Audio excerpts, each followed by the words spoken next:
All right, everyone, this meeting is being recorded. So we'll start with where we left last session, and then build upon it. Um, I'm not seeing a screen yet. Okay, let me share my screen real quick.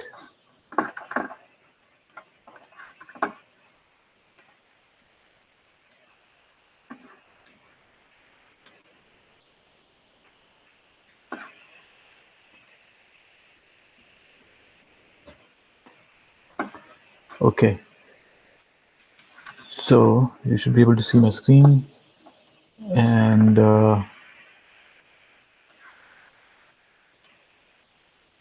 let's look at where we left previous session. Last session we concluded section 2 of AP, and today definitely we'll start with section 3. So let's quickly revisit what we learned. So we learned about writing Java classes so far. We have learned about the constructors. I know it's a few sessions back, but going forward we'll be learning more about them.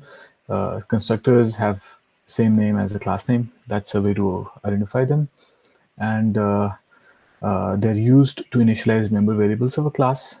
We saw that by initializing, date of birth and all of those details for Joe, like a person class object in the constructor.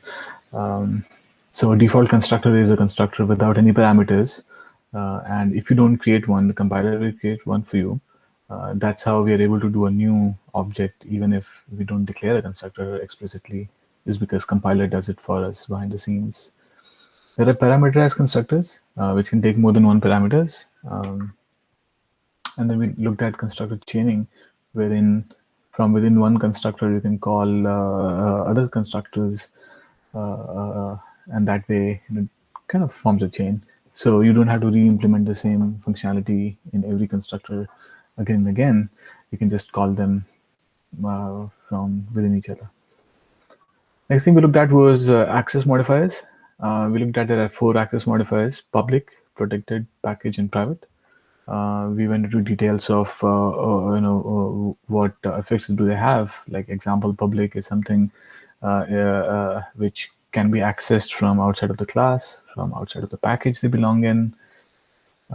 Protected is something which is within it's accessible only within the package and the classes that inherit it. Even if the classes might be in different package, they'll still be able to access it because protected allows access through inheritance.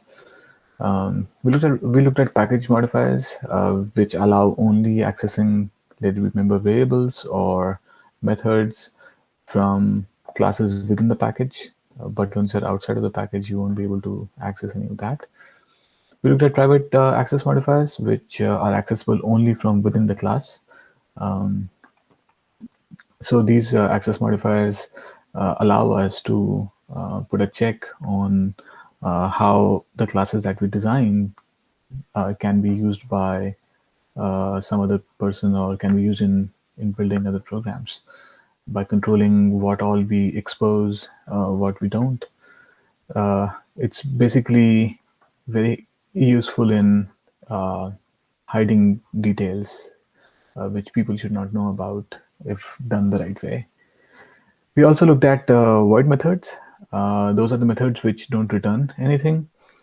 Um, just to make a note here, constructors don't have a return type, so they cannot return anything at all. But there are void methods which can return, but they don't return a value because they have void in the return type.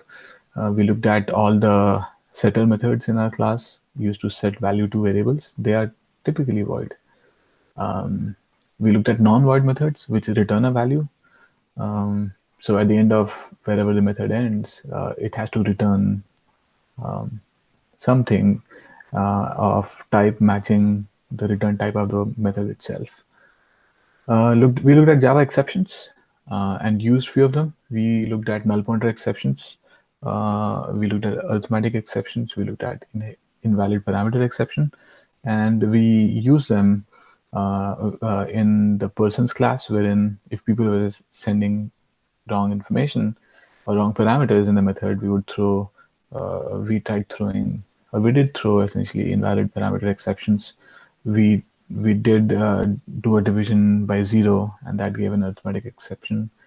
We tried to call toString on a null, and then it gave us a null pointer exception. So these are very helpful to to make sure that before we process any data in our classes or in our methods or code, we are sure that whatever information we are going to process is of the right type. If not, we can immediately tell the caller that, hey, your parameters are invalid, or the value is null, or there's something wrong with the arithmetic. We looked at object-oriented programming concepts, and we look at it more in few sections from now. But the point to note here is the four things that we looked at are the four pillars of OOP: abstraction, encapsulation, inheritance, and polymorphism. So a diligent Java programmer must know these at least these four concepts uh, pretty well. Even if like you're in the middle of your sleep and someone wakes you up and asks you, what are the OOPS concepts, then you should be able to explain it pretty well. We looked at string class, how string class can be initialized using new and literal, and the difference between the two. Uh, because for they both do the same kind of similar thing, is to create a string object, but then the way they create it makes difference sometimes, especially when you're comparing. Uh, as an example, if you compare the same string but created using new and literal, the equals will give you the right result, but a double equal to won't. That those are like few differences. And we also looked at how when we create a new string using literal, uh, in what part of the program memory do they get created, versus when you do a new, they get created in a different area altogether. We looked at various methods that string class has to offer, like length. It tells us how many characters are there in the string. We looked at substring, which gives us a subset of the string under consideration. Substrings have two methods. One is it takes a start index and the end index, and the second takes only the start index, and it assumes that you need substring all the way to the end of the string. We looked at index of, which gives the index of the first match of character in or index of the first match of a substring within a string. And so in that case, well, so we also learned about how the indexes in string are are off by one, because internally it's a character array, and the array starts with index 0. So we kind of experimented with few of those concepts and realized how easy it is to miss that point, and we can land into tricky situations because of it. So we have to be careful about when we are accessing a string object based on indexes. We looked at compare to, and that is used to compare two strings. And now the advantage of using compare to is it tells us if two strings are different, how much of a difference do they have? How do they differ from each other? Uh, we also looked at equals, which is just a Boolean result. It just says whether the two strings are equal or not, but it doesn't tell us if they're different, how different they are.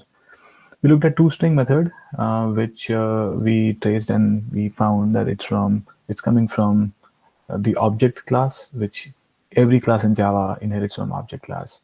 And toString is a way for an object to express itself in string form.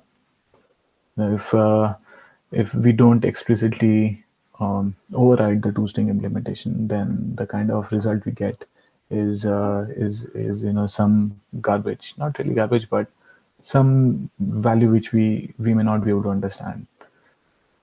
And finally, we looked at double equal to, which is a reference comparator. What it does is it really doesn't compare the content of objects. It just compares if their addresses are matching or not. Are the two objects pointing to the same reference? So there might be cases which we actually looked at wherein the objects had same content, but still the double equal to would give a false result is because they were two different objects. We looked at integer class, which is a wrapper class over primitive integer, and we looked at how easy it makes for us to convert read a string and convert it into an integer, and then do different integer based math on it. We looked at double class, which almost does the same thing like integer, but for double this time. It makes it easy for converting string into a double that can be used for some operations. So in your AP exam or anywhere when you write a code, and if a string has numbers in it, then you can use the integer and double wrapper class to convert them into int and double, which you can use to do math, like add or subtract or any other thing of those kinds. We looked at math class, and we looked at these methods: absolute, power, square root, and random. We looked at absolute has two overloaded methods. One returns integer, one returns double, and power, square root, and random, they all return a double result, which I think was the question that most of you got incorrect today. So it's make sure that you remember the return types of these methods. It'll help you design your solution around them. The last thing we looked at was we ran the grid world program. We looked at how the grid world results in a GUI or graphic user interface, and then you can interact with it. And we explored a few of those objects. One of them was rock, an actor, and a bug. Well, also a flower. And we saw how few methods were common across all of them, all of those objects. But depending on what object you're clicking on, it would have very specific methods as well. So this is what you have learned so far. Any questions? Well, in case if you have any question, feel free to write it down in the chat window, or unmute yourself and feel free to ask it. All right, so we'll start with today's session, and we'll be looking at Boolean expressions and if statements. So for the most part, this far in this course, we have been building foundations. We have been looking at fundamentals. And now from this point onwards, we're going to use it to do some really interesting work in Java. Now, Boolean expressions and if statement has a very high weightage in the exams, up to from between 15 to 17.5%, which makes it the second most highly rated or weighted sections in the whole AP coursework. So without wasting any time, let's dive in. So it's an open question, and I would like all of you to kind of unmute and express your solutions on it. The question is, and what is the recipe to boil 5 ounces of water? So you guys feel free to unmute yourself and share your recipe to boil 5 ounces of water. Just pour water and boil it. Well, so keep in mind that maybe, let's say you have a very dumb robot which doesn't understand any of that, and you have to make it simple enough for the robot to follow. So you would take 5 ounces of water, put it in a small pot, turn on the heat to about medium, and then wait for it to boil. Okay, that's better. So see, it's more descriptive. It's more step by step oriented. Any Um, other recipes? so we have to be like more specific as to what like the directions would be. Yeah, like if Um, yeah, you we, got it right. Yeah. maybe you could say like use a measuring cup to measure 5 ounces of water, and then kind of what Haley said. Yeah, that's it. There's some kind of a measurement. There's some kind of precision required. As you said, some measurement to measure 5 ounces. As Okay, he I have said, the perfect recipe. okay, go ahead. Is you do. Okay, you go to the sink and you turn on the water for the sink. Okay. Then you grab a measuring cup from wherever that is. You walk over to the sink. You put the measuring cup under the sink, and you wait. You wait for it to go to 5 ounces. You turn Mhm. off the sink when it goes to 5 ounces. Then you go over, and then you grab a pot. You pour it. You pour your water from your measuring cup into your pot. You put that on the stove. Then you set your stove temperature to medium or something. And Okay. then you wait and you wait for it to boil. You turn off the stove and you take it out, and that's it. That's yeah, that's much better. And I think you guys, you all got the point. So that's very well put for there. Essentially, the point here is that all just the action of boiling water is so algorithmic, which means you have to do things in a certain order to get to the end result, right? So this is one sample, but definitely you guys were more elaborate. Is you start somewhere, like maybe your start condition would be grab a vessel or something, uh, and then you do first thing is pour water into it, check if the volume is 5 ounce. If not, then keep pouring water. But when the volume is 5 ounce, then you place that container. You kind of stop pouring water and then put it on a stove top. Is the stove on? No. Then light the stove on, and then wait for the water to boil. Has the check back every 5 seconds. Has the water boiled yet? If not, keep waiting. Else stop. Right. So this is so algorithmic. It's like we do a lot of things in step by step manner, and so same applies to programming. When you write a program, you know what you want to get at the end. You know where you're going to start, and now it's time to kind of break it into small steps, which will eventually lead you to the final result, right? So this something of this kind, or this exercise that we went through, is called flowchart. The diagram that you're looking on the screen is actually a flowchart.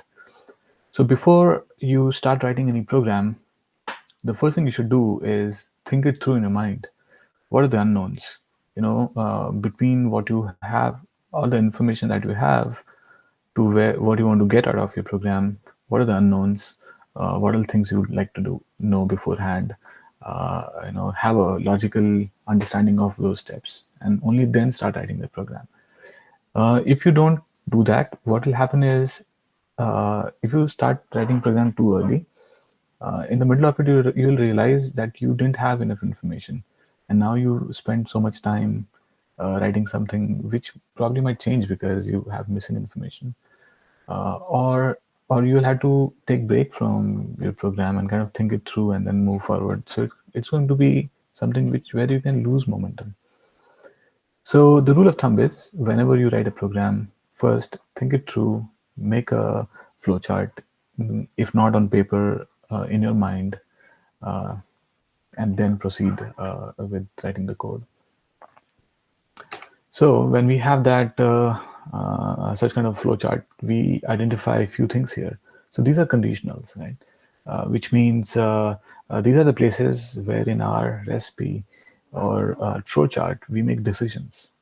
Like, should we proceed further if the volume is less than 5 ounce? We cannot. That's not the requirement. So we realize that these conditionals are the ones that are the decision-making points in our algorithms. And today, what we're going to look at is exactly this: is the conditionals. Yeah. So the nature of Java statements or the program is to execute one line at a time and from top to bottom. So when you write a method, the first line will always execute first, and then other lines will follow it, and they all execute at in a very sequential manner. Unless we get into multi-threaded programming, that's different. But in our context, they all execute in one line at a time, top to bottom. Now, what do we do if the programmer wants to change the course of statement execution? Like, let's say you can't execute in sequence. You would like to skip few lines, or like do go something else first and then come back and proceed in sequence. So when those kind of things happen, what options do we have? And the option that we have is conditional statements that interrupt the sequential execution of statements. And based on condition, whether to proceed forward or not, the Java program will change its course. So you can add alterations to the sequential flow of the program. So looking at this flow chart, when your program hits a condition, if the condition is false, maybe it can skip a certain block of code and then just jump to the next statement.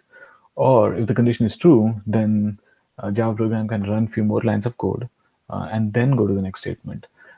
So conditions help us uh, tackle a daily life kind of a scenario in our program too. Conditions can change the flow essentially. And Boolean, we have looked at it before as primitive in our primitive types. It's something which can only be true or false. It cannot hold any other value. It is only true or false. And conditionals in Java, they only look for true and false. There is no maybe. There's nothing at the end. Either we do it or we don't do it. So the conditions always evaluate to something which is Boolean in nature. So we'll look at the if statement that is available in Java, and it can allow us to do what we desire here. So conditionals use keyword if, which is followed by the word if is followed by an open bracket, followed by a Boolean expression, and then closed by a closed bracket. A Boolean expression always evaluates to either true or false. And a Boolean expression can be either a Boolean variable or a block of statement. So you can have just a Boolean flag saying if raining, and then you check if the flag is set to true or false. Or you can have a more complex bunch of statements, maybe a method call whose return type is Boolean. But whatever it is, whatever that statement is, which is going to make a decision, is called Boolean expression because it has to result in a true or false outcome. The body of if is enclosed within curly braces, and all statements in if body will execute only when the expression evaluates to true. So the property of if is it'll let you go in the body of if only if the Boolean expression evaluates to true. In false case, it'll just skip the whole part and just move on. So what do we do if we want to execute the body in case of a false evaluation? Is we just use the logical negation, which is an exclamation mark. We'll look at an example and understand it in more detail. Any questions about if? It's kind of similar to the English language if. Like if this, then do something else, do something else. So to continue our if, this is an example of how if statement is, a very simple if statement is. We have a Boolean expression, which is a Boolean variable in this case, is raining, we have set it to true. When Java program looks at if, it looks at is raining, does it evaluate to true? It does in this case. So it's going to print out take an umbrella. That's a Boolean expression, that's a body. And then it'll just print out take an umbrella and drive carefully, right? If it is not raining, then you don't need an umbrella, essentially. So let's look at Boolean expressions. So statements that evaluate to either true or false are Boolean expressions. So why are we talking about the same thing again and again? Is because we want to make sure we get this right. Um, so far we have looked at Boolean variables, but Boolean expressions can be variables or a combination of them, and we'll look at it in more detail down in a few slides from here. So primitive values and reference values can be compared using double equal to or not equal to, which is the exclamation and equal to mark. As an example, a string 1 is double equal to string 2, or string 1 is not equal to string 2. So these are, when we compare objects using a double equal to or not equal to, we are actually comparing the references, which means we are comparing if these two objects point to the same memory location. If not, then a double equal to may return a false. So if we want to compare two objects for their content, then we use dot equals method on them. But in primitive types, the equals method is not available, and the only way you can compare the values in primitive types is by using double equal to. So be careful when you use double equal to. Sorry, if you're comparing primitive, you always use double equal to or not equal to. But if you're comparing objects, use it only when you want to compare their memory locations. The next is arithmetic operation. Arithmetic expressions values can be compared using relational operators. So relational operators is the idea is same as what it has in math, which is related to one. How does the other compare? So as an example, a greater than, is x greater than 10 or x less than 10? So compared to 10, where is x? So these relational operators will result in a Boolean outcome. Right? Is x less than or equal to 50? Either it will be true or it will be false. It can't be any third outcome. Same for if x is greater than or equal to 50. So these are the relational operators that we use in Java to compare the values for primitive types. And it's very analogous to what we use in our math. So now, all the talking so far, time for one quiz. And I'm going to randomly pick,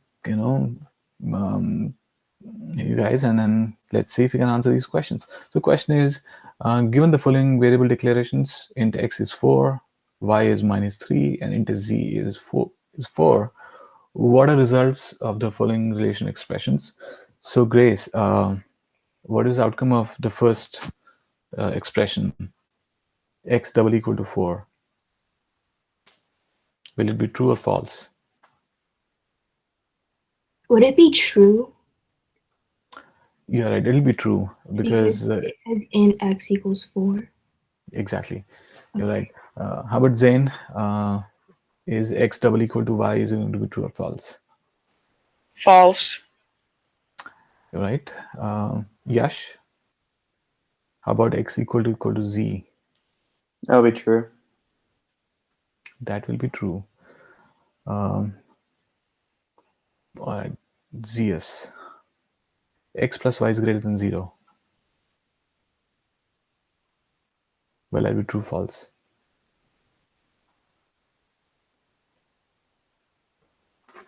Who's Zeus again?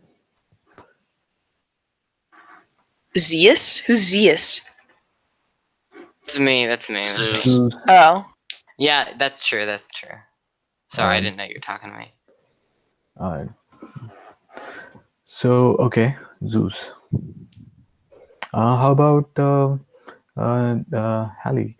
X minus z is not equal to 0.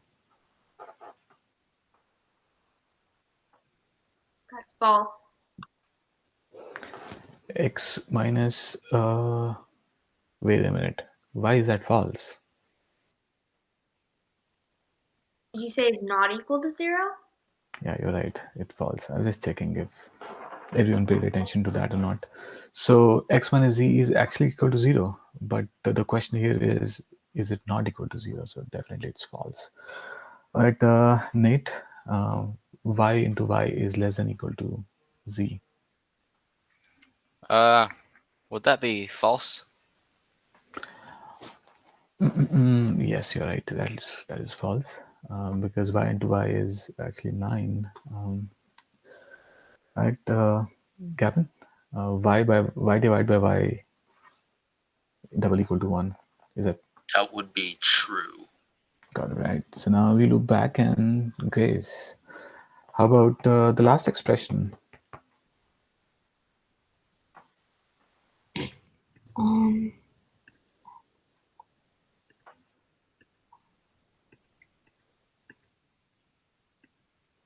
sorry, I'm trying to do it on paper right now. Okay, no problem.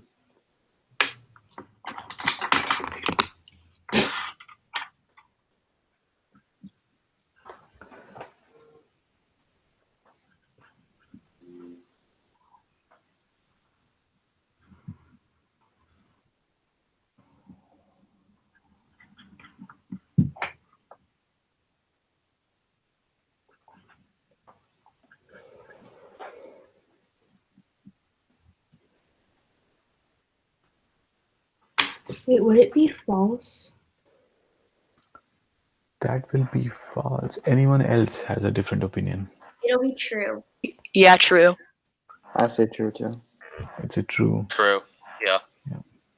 I think, Grace, you were right on track. The reason maybe you got tricked into considering it false is because the expression on the left is -4, on the right is -5. So it does look like, I see.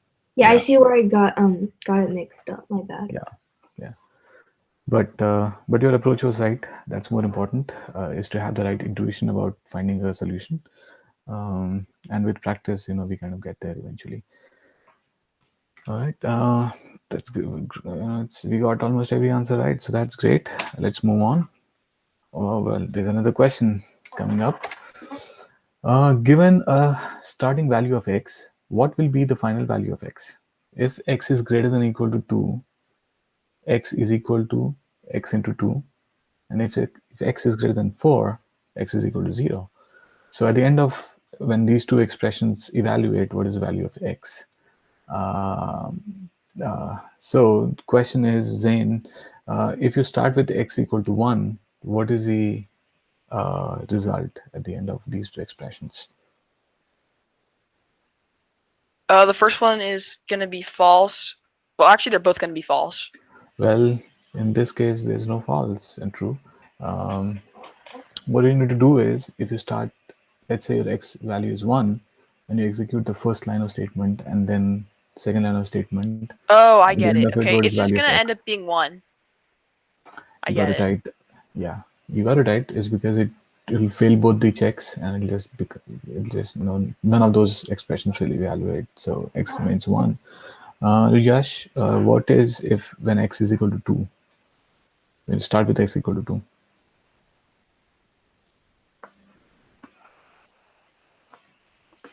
Would it be 4? And 2,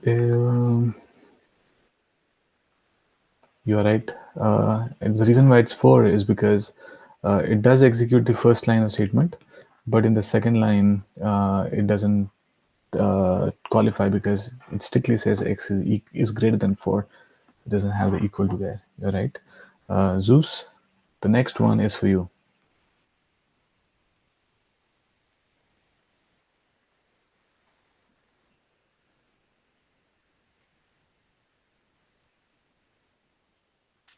Give me one sec.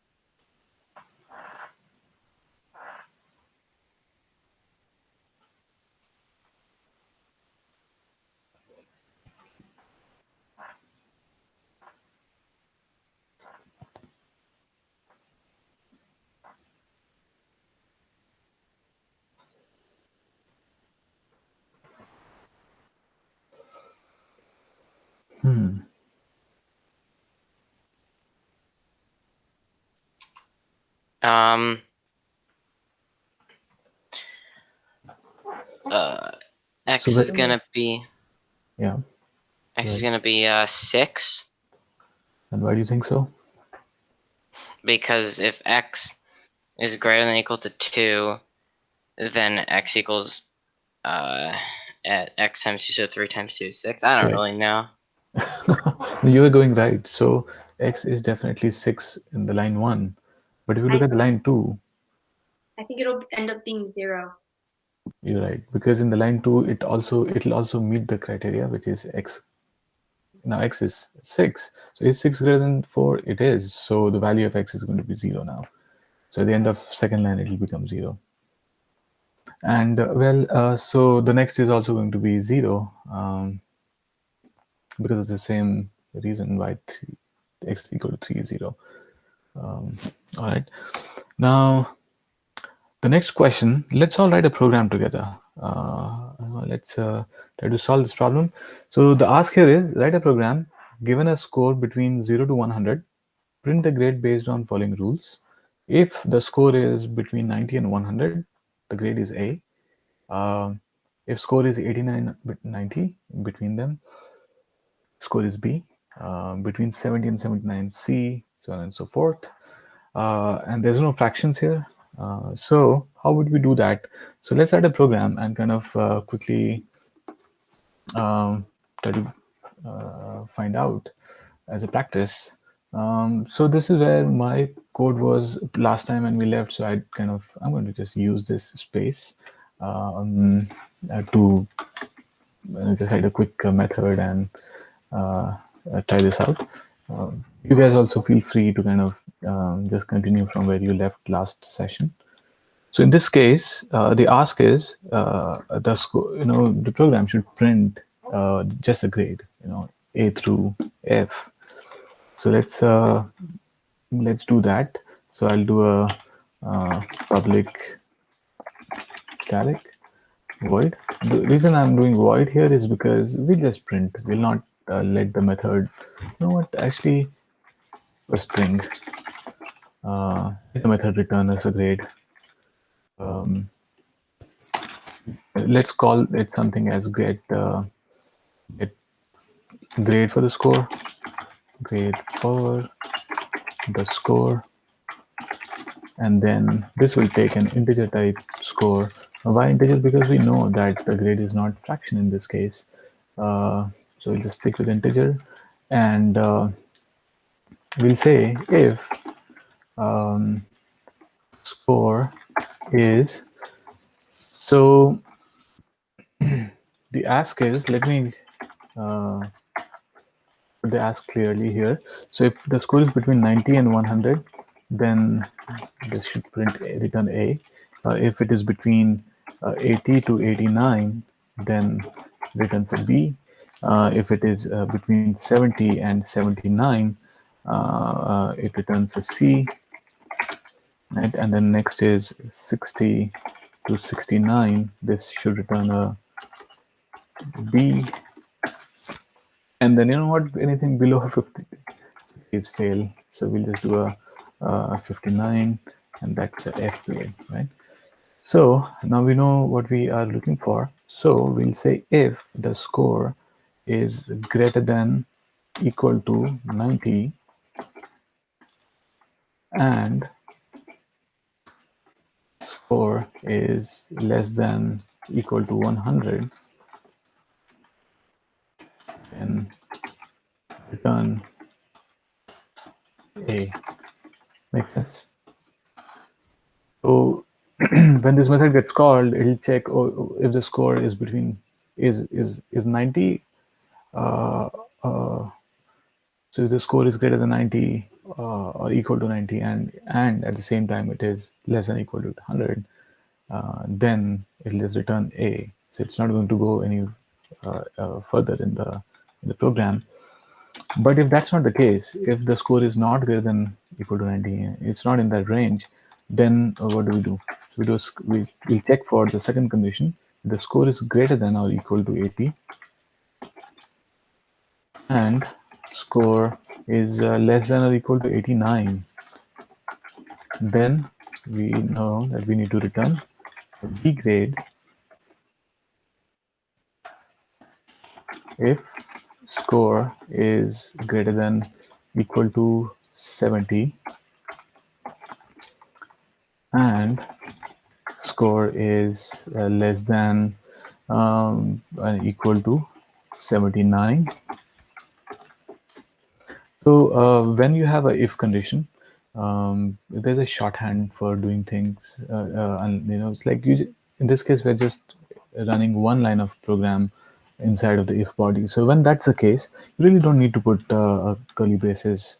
So you can simply have it as return C. That's a absolutely fine way of writing program when it is if and else's.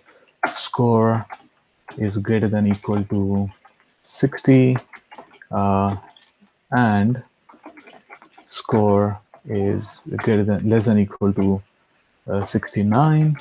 You can also write something like such, and that is also a fine way. So whenever there's only one line in your body, then you really don't need to put a curly braces around it.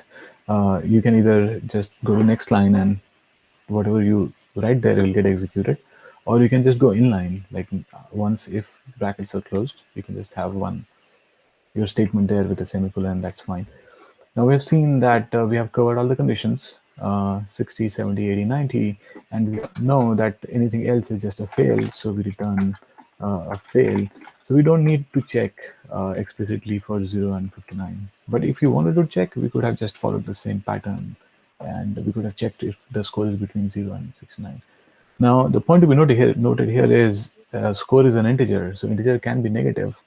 So if in this case, we are the one who's going to call this method, so we know what the method is doing.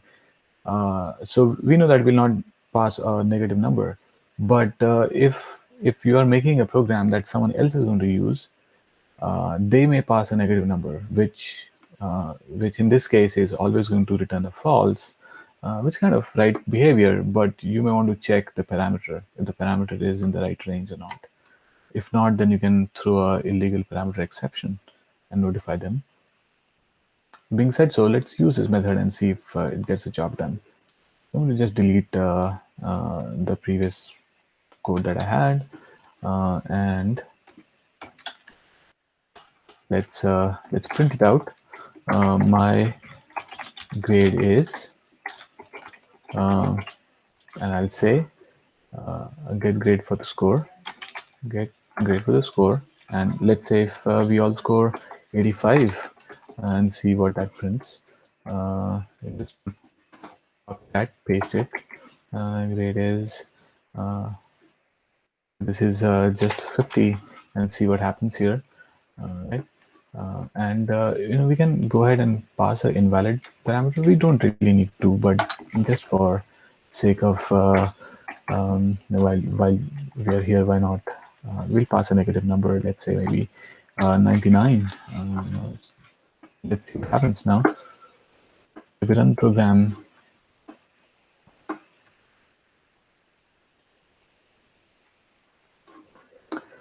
so for 85 we get a B grade. For 50 it's F grade. You have to have a score above 59, and we pass a negative result, negative score, so that is also a F. So yeah, I mean, that's a very simple program. We'll come back and look at this program again because one problem that we see here is that too many ifs, if, and then which means we are doing too many returns. So our method is returning from random places in the code. So when we give it a score of 85, it is returning from line number 33, else it is returning from line number 28. It's not typically, it's advisable that a method should have only one return. But the way we have written it, we have to have multiple returns. So let's see if we can improve it as we go further in the course here. So okay, we just did the fun quiz. Let's move on. All right. So can something help us? Yes, there is something in Java that can help us and not have so many returns, but not exactly this. We'll come back to it later. Okay. For now, let's look at something else, which is a decision-making mechanism in Java. It's called if-else. So when would you use if-else? Is you want to execute a different set of code when condition is true and a different set of code when condition is false before getting back to the track. In if you execute the content of if body only when it is true, and there is no other way of changing its behavior when the value is false. But if else allows us to do that is the body of if gets executed when the Boolean expression is true, but the Boolean expression, if it is false, it will go to else. So this allows two-way selection of code path. Only one code path gets executed. So with if else, either one of them will get executed, not both of them. If block is executed only when condition is true, while else is executed when condition is false. Continuing with if else, this is a sample of how you would write if else. In this case, is it raining? If we set this to false, we know that the if body is not going to get executed. So it's going to print out enjoy the sunny weather and drive carefully. Right? If is raining was true, then it would have printed take an umbrella and drive carefully. So the fun quiz time again. All right. So what is the output of following program for true and false values of is cold? So, oh well, that was the second question I thought. All right. So maybe some problem in the slides. So the first question is, what is output of the following program for true and false values of is cold? So there's a Boolean flag is cold is set to true, and then there's a bunch of statements after that. So, Ali, what will be the outcome of the first program when is cold is true? It'll print out wear a coat and wear gloves, and then it'll print, yeah, that's it. Will it print by? I don't believe so. Okay. Anyone else has any other answer to this? Yeah. For true, it'll print all three. For false, it'll only print by. Anyone else has a different output for is cold being false? You got it right. I mean, when it is true, it prints all three. But I'm looking for is someone else has a different opinion about when is cold is false, what will be the output? Yeah, like I said, it just only prints by. Right? Okay. No. Why do you think it'll only print by? Because that's not in the if statement. So that's the catch. That's a trick question here. You know, all our questions are tricky. So in case of is cold, it'll being false, it'll print wear gloves and buy. The reason is because what tricked you here is the tab that wear gloves has, and it looks like it's part of if. But when the curly braces are not there in the if body, then only the first line following if is considered to be part of if body. So the second line will be executed every time. Oh, I thought they were curly braces. I didn't Yeah, really see there wasn't. Yeah.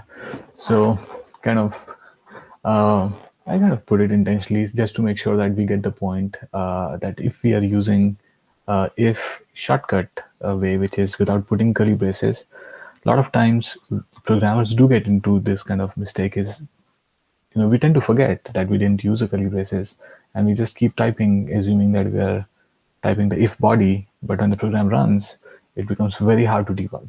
So even though the Java program, the learning from here is, even though the Java program allows us to have one statement executed after if without putting it under the braces, it is always recommended to have curly braces around your if statement. That way, whatever is inside those curly braces, we for sure will know that will get executed when the conditions are met. In cases like such, we get deceived. So it's very hard to debug. The programs run not expected, right? So that was the purpose here. So next question is, what is printed by method if else mystery for following calls? So it's a if statement here, bunch of them. There's if else's and stuff. So Nate, what do you think the result of this program is? When if else mystery is called with 3 and 20 as parameters.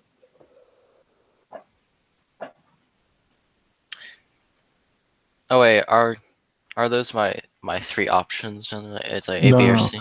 You just evaluate the output for A. Oh, those are the evaluations. Oh, I thought we were supposed to solve it. I was about to say, like, what if we don't know the integers? Okay. Yeah, no, yeah. All right. So in the first one, then integer x is 3, then integer y is 20, right? Correct. Just to clarify. Okay. Oh, okay.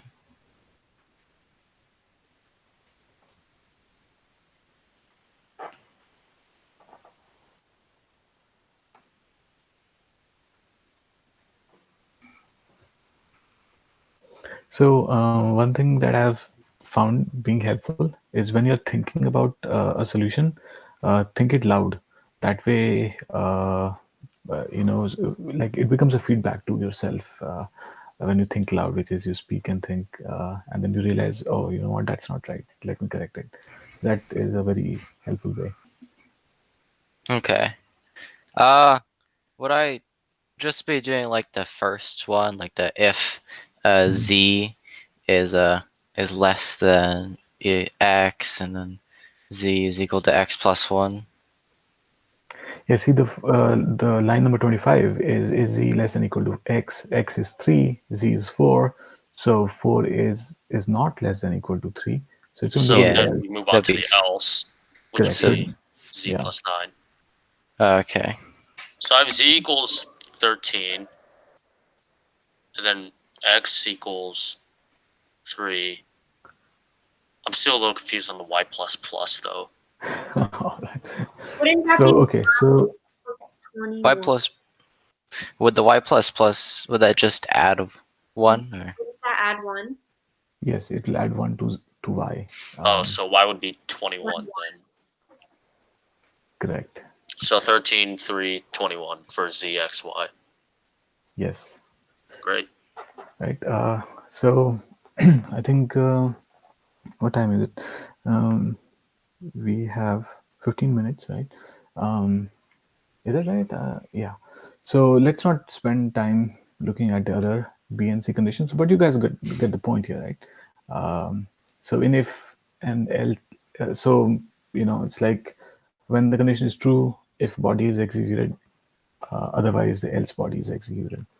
And then in the AP exam or even in real world scenarios, you will find yourself writing if and else's more often, because we need to change behavior of our program based on what conditions are happening in your program.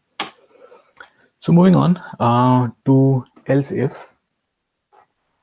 So similar to now we looked at if and if else, which means either we do what if has or we do what else has. But what if we have multiple if else's? If we have to have different behaviors for different checks.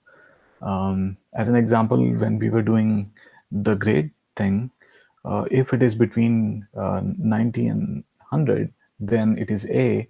Else, if it is between 80 and 89, it's B. Else, so we were kind of doing so many if checks based on the range.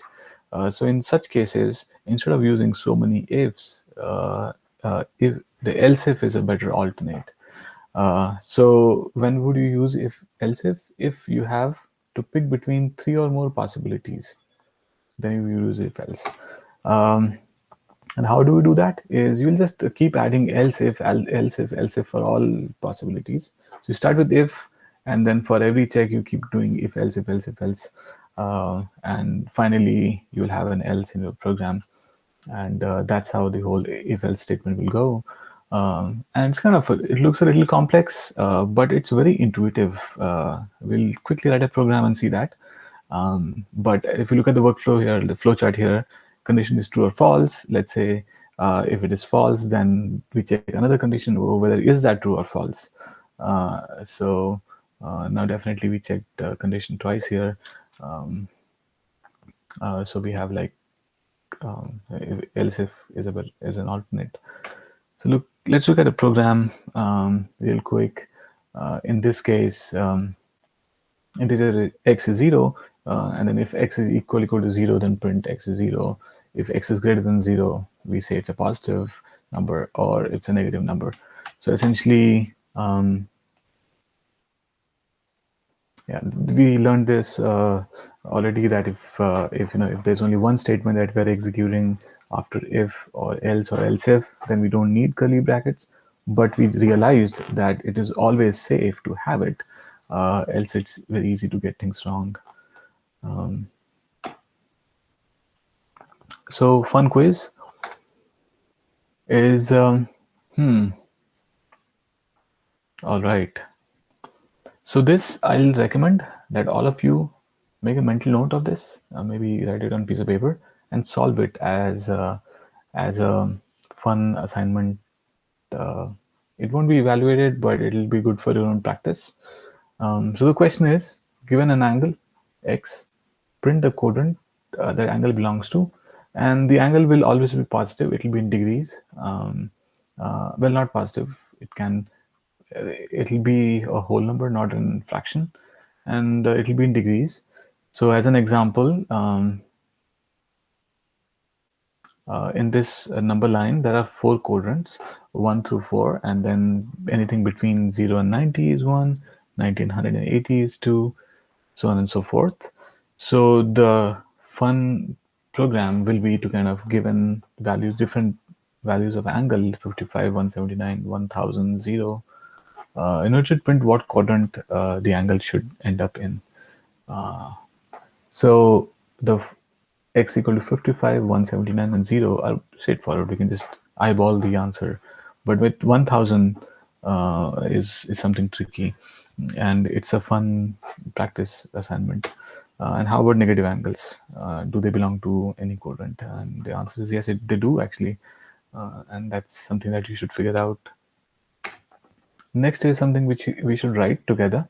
It's very familiar. We just did that. So let's incorporate if else and else if, and see if that makes this program a little more prettier. And the way we would do that is, I'm not going to delete all this now, but I'll delete it once we have if else in place. So it will start with, if we would like to, if we would want to rewrite this program using if else's, we would do it something like such. If score is greater than equal to 90 and score is less than equal to 100, then we do a return a, else if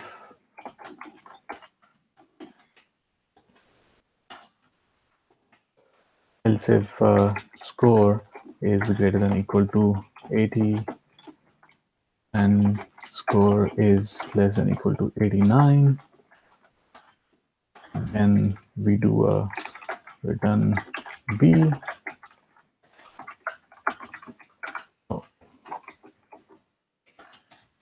Else if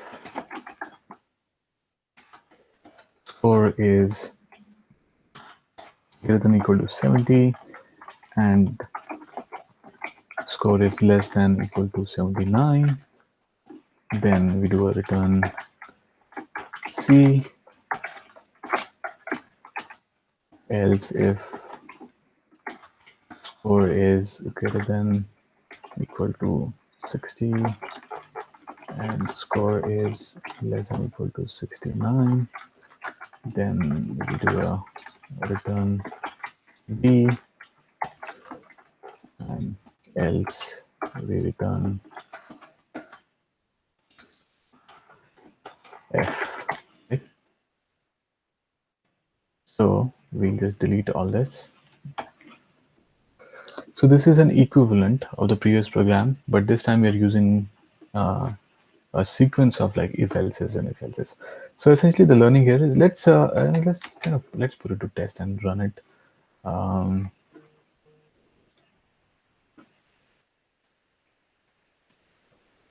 well, it still gives us the right result. It's B, F, and F when we pass a negative number. So it gets the job done. And then the learning here is that we can keep doing this else if and else if for all combinations of things that we want to check. Right? So it becomes very handy. It looks like so many lines of code is because we are adding these curly brackets, which is recommended. But essentially, you can literally get rid of get rid of them, and then this will make it look even more size. So it makes it increases the readability of the code. Uh, that's one advantage of using it. Secondly, it sets the right expectations. Is when we are reading the program, we exactly know that how many things that we're going to check. Just looking at where the last else if gets over with. I have a question. Yes. What would be the advantage of using else if over just if in this situation? So, well, this is not a right example to explain that, but let's say instead of this returning a string, if this was void, and now you wanted to print, right? So, so how would you do that if you don't use? Let's say, well, I deleted it. Let me bring it back, and then we'll see what the challenge is with that. Okay, so now I'll comment out.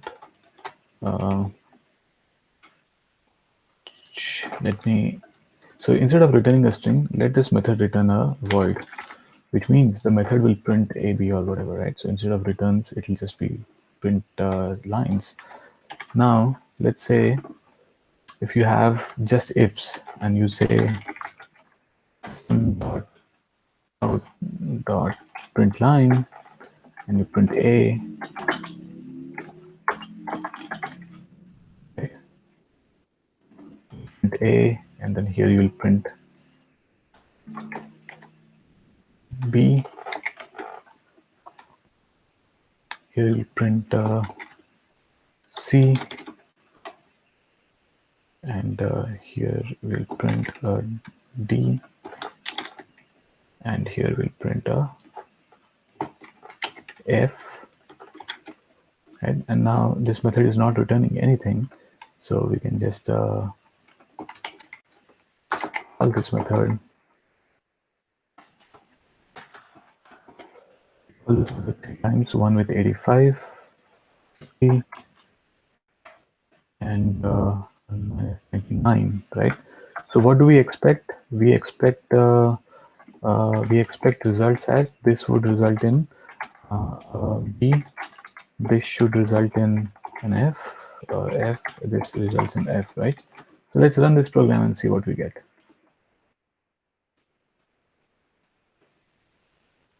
We got we called the method 3 times. We got 4 outputs. So what happened? Is what has happened is now as there's only if we are using, so every time a condition is met, let's say we called it with 85, so the program is going to go check first condition doesn't meet, it won't print a, but it'll print b because the second condition is met, 85 is in the range. Then it'll continue to go forward and it'll see, does it meet this condition? Well, it doesn't, so it won't print c. Does this meet the condition? No, it won't. It'll print d, but it'll also print f, right? What has happened is the if guaranteed that the body is executed only when the conditions are met, but everything outside of if still got executed. So we'll see for how many results did we get? 2 to 4. So why did, okay, 50. Okay, so this will make it even more interesting. So if I make this 95, let's say, so we now know that we should print A, right? Let's run the program. We'll see that we still get like some 5 outputs. B, F, A, F, F. So when we run this program for B, it is printing B, which is right, but it is also printing everything that's outside of the if statements. So the first line will print B as well as F, second line is going to print A as well as F, and third is going to print F because it doesn't meet any of these other conditions. So let's see how if else, using if else changes all this, right? So let me copy that line because I'm just paste it. So what we want is we don't want F to be printed at all. So let's see if this helps us. That's A, that's B.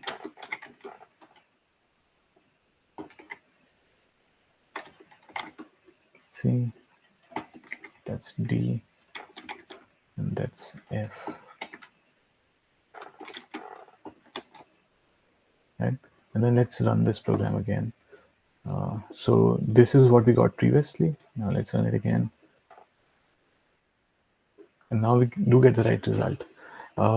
So that's when you would use if else's when you don't want to like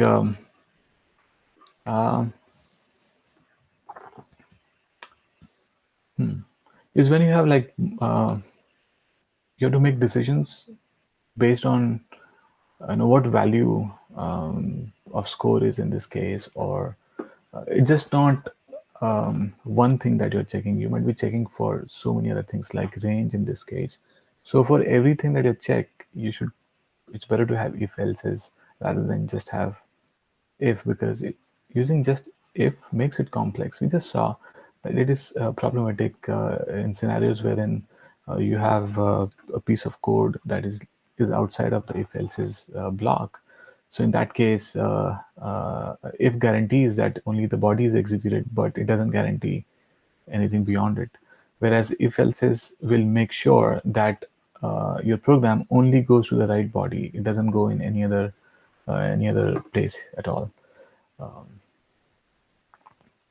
Does that kind of give an idea? Yeah. So we'll see more of this, but that's when the rule of thumb is use if else's if you are checking for multiple conditions, and any one of them is what you're looking for.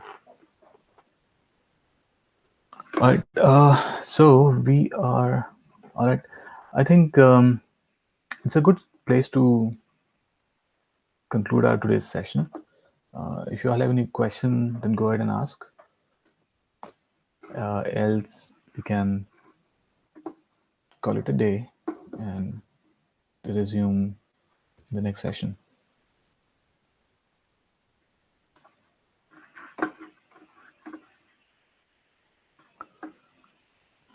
Any questions, anyone? Looks like no questions. So, yeah, I think. Why I have a feeling that today's day went by like real quick. All right. So if no questions, then we all can call it a day, and I will see you all next week, and we'll resume from where we have stopped today. Okay. Thank you. Thank you. Goodbye. Bye. Thank you. Bye. Thank you. Bye. Bye bye. Take care, everyone.